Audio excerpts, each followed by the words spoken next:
जब तक ये बौद्ध भिक्षु मॉन्क्स निकलेंगे नहीं, आप देखिए पुजारी लोग सुबह सुबह घर में घंटी बजाते जाता है कि नहीं जाता है, कान में फूंक देता है कुछ कुछ। इनके जो राष्ट्रवाद है, राष्ट्रवादी इतिहासकार ही लिखते हैं कि रामेश्वरपुरम जो है जिसको शैतान समझ के चपत लगाता है वो बुद्ध की मूर्ति है। तो इनको कब्जा किसने किया? घर वापसी उनकी भी होनी चाहिए। ये कुछ खास लोगों की सरकार है, ये चाल नहीं समझेंगे, हिंदू समझ के वोट आपको ले लेगा, बाद में दलित पिछड़ा समझ के पीटता रहता है। बाबा इस तरह के तलवार बंदूक निकाल रहा है, उससे किसी आतंकवादी संगठन से सांठ-गांठ है कि नहीं, पहले तो पूछना चाहिए ना उससे। साथी जय भीम, मैं हूँ इंजीनियर स्नेहा और आप देख रहे हैं द थिंग। इस वक्त हमारे साथ है प्रोफेसर रतन लाल जो कि ड्यू के प्रोफेसर है और इसके पहले ज्ञानवापी मस्जिद मामले में काफ़ी नाम उनका चर्चाओं में आया था। तो बहुत बहुत स्वागत है सर आपका आज दलित पैंथर के 50वें वर्षगांठ पर। क्या बताएंगे हमारे दर्शकों को? क्या बताना है, भवन नहीं स्कूल कॉलेज यूनिवर्सिटी खोली, असली लड़ाई तो बुद्धि की है।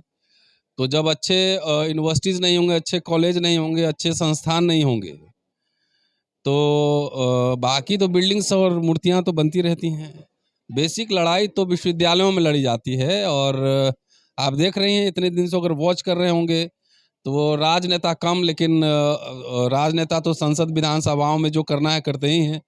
रोहित बुमला से बात से इतिहास याद करके देखिए तो उसमें ज़्यादातर जो है विश्वविद्यालय ये केंद्र बने हुए हैं। इसका मतलब है कि विश्वविद्यालय में कुछ है। बाबा साहब ने महाराष्ट्र में इतने सारे स्कूल कॉलेज यूनिवर्सिटीज़ बनाए और उनकी समीक्षा भी होनी चाहिए कि उस तरह के यूनिवर्सिटीज़ क्यों नहीं बने, और अगर वो बने जिस उद्देश्य के लिए, जिस ऑब्जेक्टिव के लिए उसको बनाया गया था, वो पूरा हुआ या नहीं हुआ। हुआ अच्छी बात है, अगर नहीं हुआ तो वो वर्ल्ड क्लास के यूनिवर्सिटी और कॉलेज ये महाराष्ट्र में और देश में क्यों नहीं खुलने चाहिए। हमें लंदन में आप मकान खरीद रहे हैं कि नहीं खरीद रहे हैं उससे फर्क नहीं पड़ता, वो भी एक ठीक है। आप 500 करोड़ यहाँ दे रहे हैं वो भी ठीक है, लेकिन मूर्ति और बिल्डिंग बनाने से बेहतरीन मुझे ऑक्सफोर्ड, कैम्ब्रिज, हार्वर्ड के पूरे स्टाइल का जो है विश्वविद्यालय चाहिए बहुजनों को पढ़ने के लिए। आप उसको गायकवाड़, फूले, अंबेडकर विश्वविद्यालय बनाइए, हमको ये चाहिए। इसलिए बहुत सारा रिचुअल होता है। सरकार जो है कई बार आपको खुश करने के लिए लड्डू पकड़ा देती है, लेकिन वो उसका खेल भी समझने की कोशिश करने की ज़रूरत है।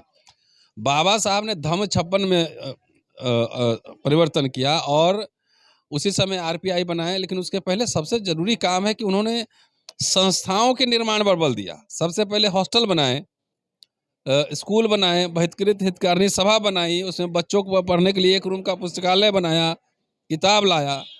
उसके बाद आप देखिए पीपल्स एजुकेशन सोसाइटी बनाई, अखबार निकाले, संस्थान बनाए।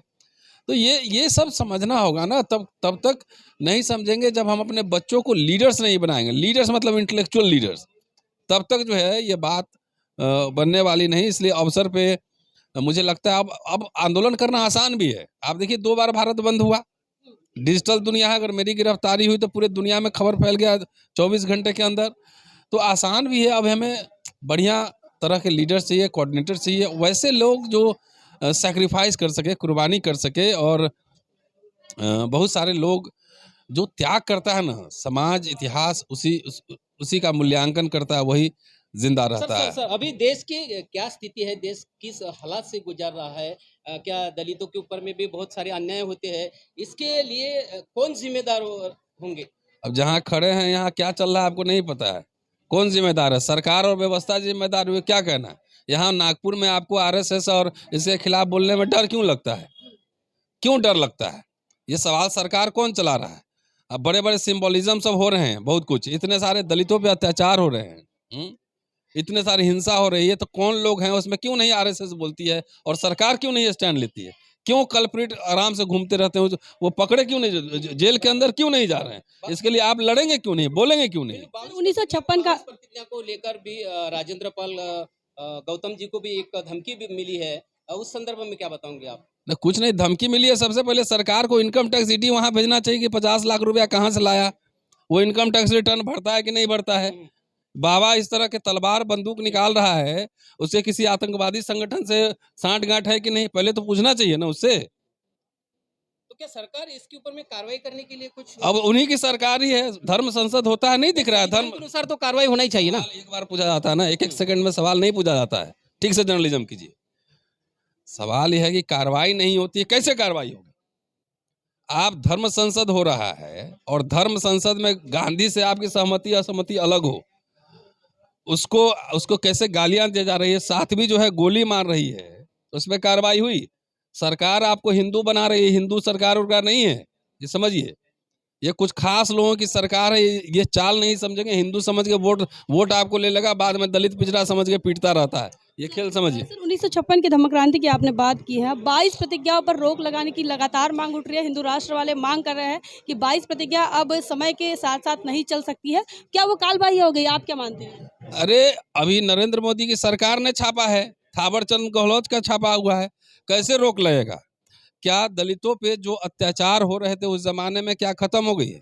मोहन भागवत को क्यों कहना पड़ रहा है कि अब जाति खत्म करनी चाहिए? जाति खत्म करना जो है मेरे खत्म करने से होगा? कौन करेगा खत्म? मुकेश अंबानी मजदूर कहेगा कि हम पूंजीवाद खत्म कर देंगे तो हो जाएगा उससे? तो जो खत्म किसी को करना है, मोहन भागवत एंड कंपनी को करना है, तो सबसे पहले यहाँ आरएसएस चीफ बनाए एक दलित को, और शंकराचार्य सब दलित आदिवासी सबको बनाए, ऐसे ना खत्म होगा। अपने यहाँ बुलाए, अपने सोफा पे बैठाए, खाना खिलाए, तब ना जातिवाद खत्म होगा। जातिवाद खत्म होने का क्या मतलब है? समुदाय तो रहेंगे ही रहेंगे, हम माने ना माने लोग मेरी एक जाति तो मानते हैं। जातिवाद खत्म करने का मतलब है कि आपसी व्यवहार में, अवसरों के वितरण में, खाने में, शादी ब्याह में कोई भेदभाव ना हो। तो ये भेदभाव हम करते हैं कि कोई और करता है? कौन करता है? कौन व्यवस्था? ब्राह्मणवादी व्यवस्था के लोग, ब्राह्मण लोग करते हैं। तो सबसे पहले वही ना खत्म करेंगे। मेरे खत्म होने करने से क्या हो जाएगा? कैसे हम खत्म करेंगे बताइए? मेरे पास कोई फॉर्मूला नहीं है। सर एक और सवाल, आप इतिहास के जानकार हैं और ज्ञानवापी का जो मामला है वो लगातार उठता रहा। आपके बाद फिर लगातार महाराष्ट्र से भी आवाज़ निकली कि 84,000 बुद्ध विहार आखिर सम्राट अशोक के कहा गए। तो जो ज्ञानवापी मामले पर आपने जो टिप्पणी की थी उसका अच्छा, तो उसमें तो इतिहास पर बात करेंगे। जो 84,000 बुद्ध विहारों की बात करते हैं, तो उस इतिहास को लेकर भी अलग अलग राज्यों से मांग निकली थी आप ही की वजह से। क्या कहेंगे इस पर? नहीं, सवाल ये है कि जरा खुदाई जरा ठीक से कीजिए। वो जो है ना, मस्जिद के नीचे अगर मंदिर मिलेंगे तो मंदिर के नीचे बुद्ध विहार मिलेंगे। और ये पूरे महाराष्ट्र में घूम के देखिए ना, आप इतिहास देखिए, आपके आसपास बौद्ध स्तूप मिलेंगे, बौद्ध जो है आर्किटेक्ट मिलेंगे, सब कुछ मिलेंगे। तो आखिर इस बौद्धों को नष्ट किसने किया भारत में? उस पर कब्जा किसने किया? जगन्नाथपुरी चलिए, रामेश्वरम चलिए। इनके जो राष्ट्रवाद है, राष्ट्रवादी इतिहासकार ही लिखते हैं कि रामेश्वरपुरम जो है, जिसको शैतान समझ के चपत लगाता है, वो बुद्ध की मूर्ति है। तो उनको कब्जा किसने किया? घर वापसी उनकी भी होनी चाहिए। दूसरी बात है कि ये आंदोलन जो है, मैं तो एक छात्र हूँ, एक शिक्षक हूँ, पढ़ाता हूँ, एक्टिविस्ट हूँ। यहाँ आप धम्म भूमि में यहाँ पे मेरा इंटरव्यू कर रहे हैं, तो यहाँ पे जितने बौद्ध हैं, जितने बौद्ध भिक्षु हैं, जितने ये लोग चलाते हैं धर्म का काम करते हैं, इनको न जाके पार्लियामेंट्री स्टेज पे आंदोलन करना चाहिए। इनको मठों से निकलकर जाके घर घर में धम्म का प्रचार करना चाहिए। राजेंद्र पाल गौतम धम्म का प्रचार कर रहे हैं, हम बोल रहे हैं, तो बाकी लोग क्या करेंगे? मेरा काम नहीं है, मैं तो उपासक हूँ, मैं तो साधारण व्यक्ति हूँ। रोज मेरा काम थोड़ी है, राजेंद्र पाल गौतम का काम थोड़ी है। ये तो जो लोग सिस्टम चला रहे हैं, भारतीय बौद्ध महासभा को करना चाहिए, ये बौद्ध भिक्षुओं को करना चाहिए। आपके घर में कभी बौद्ध भिक्षु गए हैं ये प्रचार करने? सवाल उठाना हूँ ना, इस सवाल, इतिहास का छात्र हूँ, सवाल उठाता हूँ।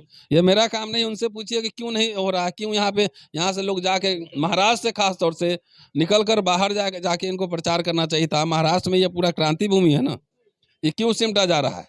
जब तक ये बौद्ध भिक्षु मॉन्क्स निकलेंगे नहीं, आप देखिए पुजारी लोग सुबह सुबह घर में घंटी बजाते जाता है कि नहीं जाता है?